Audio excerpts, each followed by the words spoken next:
In this next installment on the Divine Complement in this vlog, you cannot make this stuff up, people. So after I made my last video, I talked to a friend who had not seen any of my videos, who asked me, do you know about the Divine Consort? Apparently, there is a section of Tibetan mysticism, I believe it's called Vajrayana, that is a path to enlightenment through the divine consort relationship. This was the validation I was getting from my own spirit team to be like, see, yes, you need to be talking about this. Let me just back up and be honest for a second and be transparent. There's absolutely a part of me that was like, you want me talking about what now? Can I go back to talking about cosmic intrigue and, you know, the aliens and like all the stuff I'm used to? I was like, no. And there's a reason for that I'm actually being flashed right now, and I'll explain it. And some of you may be aware because you're tuned in like I am, so you may have just saw the geometries flash in. Essentially, what's happened in my own awakening is I had to go from pretty standard 3D, human, this is materialistic Cartesian worldview, wake up to, wait, there's Sasquatch people and little people and interdimensionals and loved ones on the other side and spirit guides, and wait, there's galactics and ETs, and it went whoop, whoop, whoop. And then the year on the side of the mountain in North Carolina was like, let it all go and come back into your source self remembering. Coupled with a trip to my spiritual home in Brittany, France, where I put myself back together at a completely different level of consciousness. This is where the Buddha states of consciousness come from. It's not just a being or a person. They're functions of soul, oversoul, monadic self, these types of constellations really coming into and through human form. Yeah, I'm getting the hit. It's like, just do the big reveal. So the big reveal on Divine Complement is that that's what it is. It is a higher level of embodiment beyond soul, and I'm being told now even beyond oversoul, in the divine feminine and the divine masculine coming together to unlock reality fields from the inner planes of creation that can only be opened in this way. So while from a human perspective, and even they're telling me the Tibetan tradition, we would understand this as a path to enlightenment that you're personally walking to achieve ascension, etc. The service is much more vast than that individual component. It's akin to you need almost like the two different components in order to unlock a new reality field, is the best way we can describe it without getting too deep into the multidimensional physics.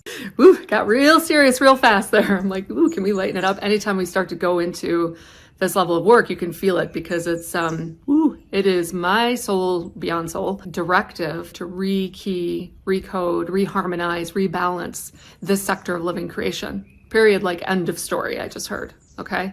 Check this story out. So I got in the car, drove 8.5 hours to go visit my daughter at boarding school in Iowa. Of course, I end up underground doing a bunch of field work, opened up the Tri-Gate, cleared out the grids, doing a lot of revitalization work, a lot of fallen parts to this sector of creation. So that's a lot of what I do. And I always hear this heartbeat afterwards. It's like my signal, like, okay, we got some revitalization going, right? Something that went into a fallen kind of parasitic state because it refracted source flows is now reestablished and kind of part of the living system. The way our heart pumps blood is just a micro of a larger macro of how living creation is designed. It's beautiful design. Do the field work, get up to Iowa City, have lovely dinner with my daughter in Iowa City, and afterwards I'm told, drive north for the sunset, 30 minutes, this little town in the middle of nowhere. If I let my rational mind get in the way, I would have been like, I'm not doing that. I just want to go back to the hotel. Of course, it was like, just do it. Earlier that day, I had gotten this validation that my soul was created to create balance and harmony in all of creation. That's my jam, right? My favorite game as a kid on the playground. Could me and a friend get a teeter-totter to balance perfectly? Yeah, of course. So we drive north, get up to the town, and I'm about to turn around and come back, and all of a sudden I'm like, no, I just got to go over this next little hill. And put the picture here. So we come over the hill and here's the road sign. So you gotta love it. My team is good. It's a literal sign, it's a metaphorical sign. And it's two children balancing, on a teeter-totter. They're playing on the teeter-totter to signal that there's a playground ahead. So remember, this is all a playground. And we're looking to find balance and create greater harmony. So let me just dial it back a little bit and put this back into, human context. Some of you definitely got what just happened with the multidimensional physics and are probably zinging as a result, because if that's in your soul plan, every part of you will have lit up. In the human context, this is way, way, way beyond, again, any sort of the dysfunctional relationships or the very contractual or transactional relationships that have characterized life on planet Earth, especially the marriage contract, right? This is going way beyond that and asking us to strip away all of our defenses and our armor. And can we be vulnerable? Can we be with the undefended heart? Can we be for what wants to arise? Are we brave enough to put ourselves out there, right? So there is exposure in order to serve seeing the unhealed parts of ourselves, the wounded parts that don't want to be exposed, that are afraid of being judged. And those are all the parts that we have not reclaimed ourselves. So it's not for this other person to do that for us, to make us feel the love that we have yet to give to ourselves. The relationship is the mirror to show us where we have still not reclaimed that part of ourselves, where we may still be abandoning that part of ourselves. Here's a great example. It's so powerful and profound. I have the privilege of working with people and watching their team, their oversoul, their guides, walk them through the exact kind of peeling the onion experience of everything that they need to face that has provided the composite of a huge amount of momentum that comes from wounded drivers and motivation.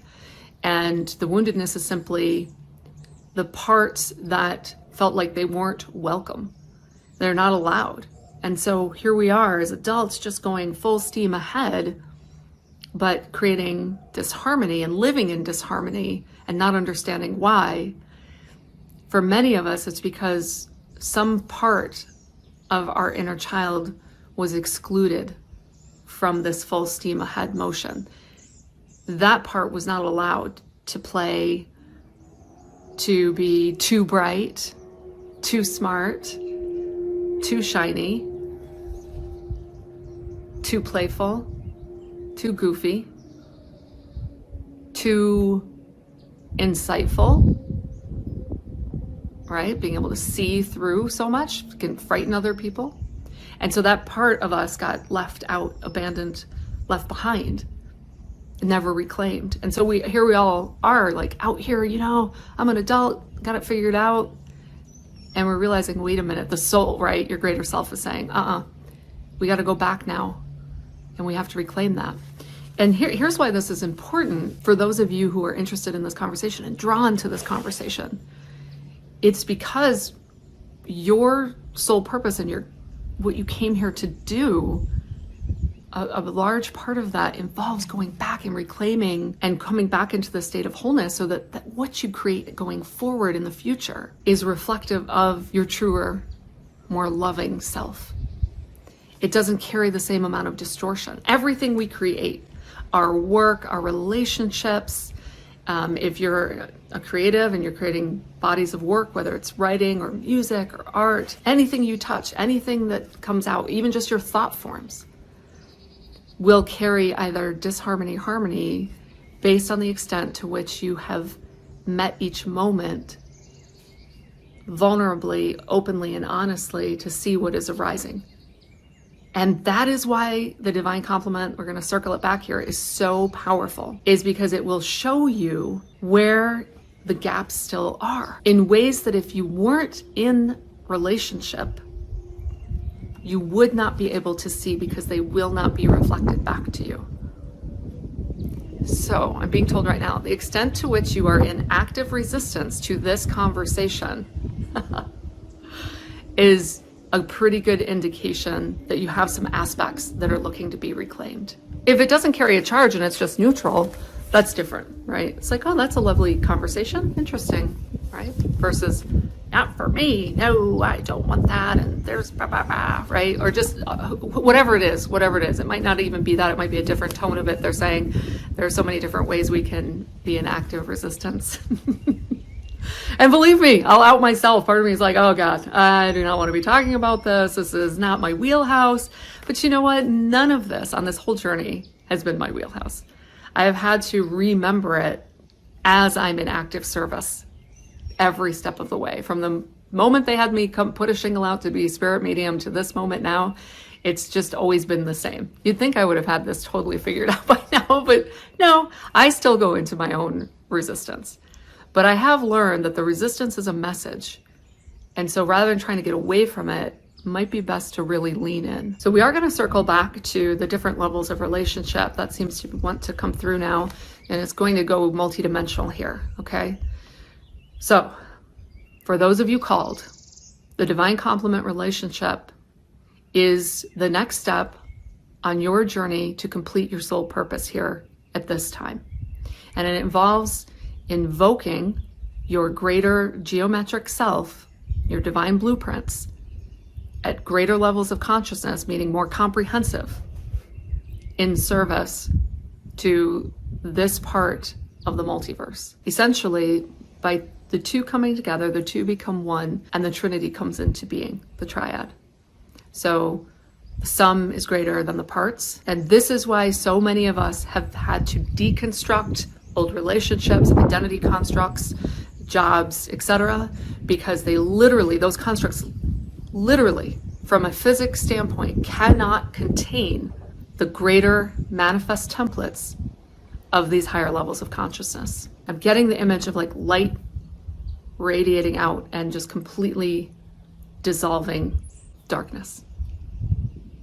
And I'm being asked to speak to the agendas that do not want this to occur. You can imagine. First of all, let's keep the individuals isolated and disconnected and self-doubting and fearing and questioning themselves. And then let's, by all means, not encourage the coming together of these two. Because once that happens, I'm being shown it's just like literally like the unfoldment of reality fields. It's just nothing can stop it. My little gnome just rocked back and forth.